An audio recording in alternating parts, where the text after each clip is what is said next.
This is the second and final video over chapter 45, area between curves.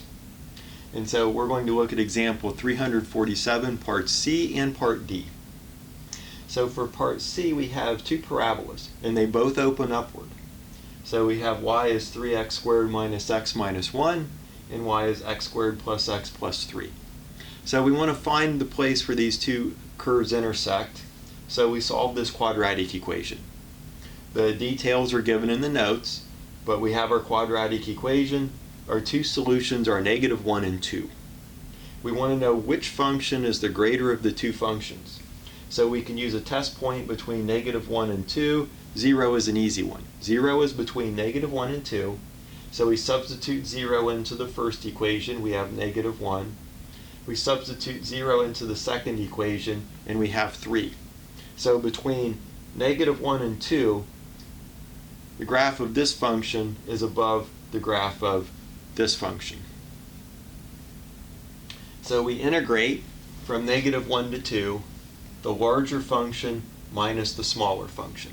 And so this is just a polynomial. So we're just integrating a polynomial. The details are given in the notes, and the integral is 9. So the area between the two curves is 9. If you work through this and you find that you get a negative number, you've obviously made a mistake because area should be positive. A common mistake to make is to switch these two. So you might have actually integrated the small function minus the large function, and if that had happened, we would have gotten -9 instead of 9. That is one common mistake that's made. But when you're calculating the area or a volume, any application problem where the answer should be positive and you get a negative number, then you know you've made a mistake someplace. Part D, this one is a little bit different because we're given two curves, but one of them is not a function of y in terms of x. So this parabola here, y squared is 5x plus 16. X is a function of y, but y is not a function of x.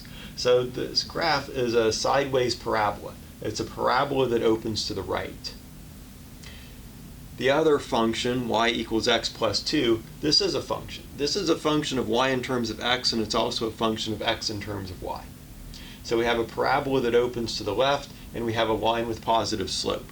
If this is not what the picture looks like, if the line were to miss the parabola altogether, there would not be a region bounded by the two curves. We'll also test that algebraically in a moment.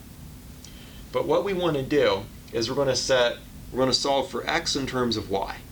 So x is y minus 2, that's the line, and x is 1/5 of y squared minus 16. This is the parabola. And we want to find the point of intersection, so we're going to solve the quadratic equation in terms of y. We'll set 1/5 y squared minus 16 equal to y minus 2, and we solve for y. It's just a quadratic equation with our variable being y.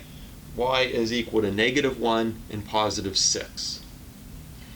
Which function is greater? Well, I've drawn the line to the right of the parabola, but let's test that. Any number between -1 and 6 is nice. Again, 0 is an easy one.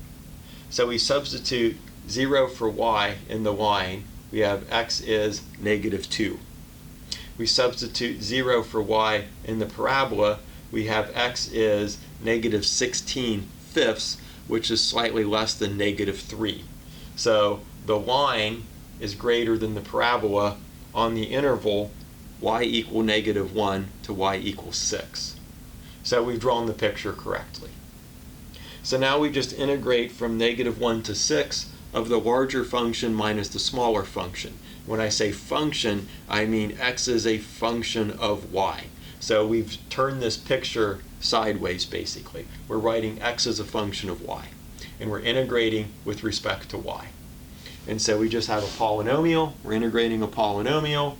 The details are given in the notes, and the answer is 343 divided by 30.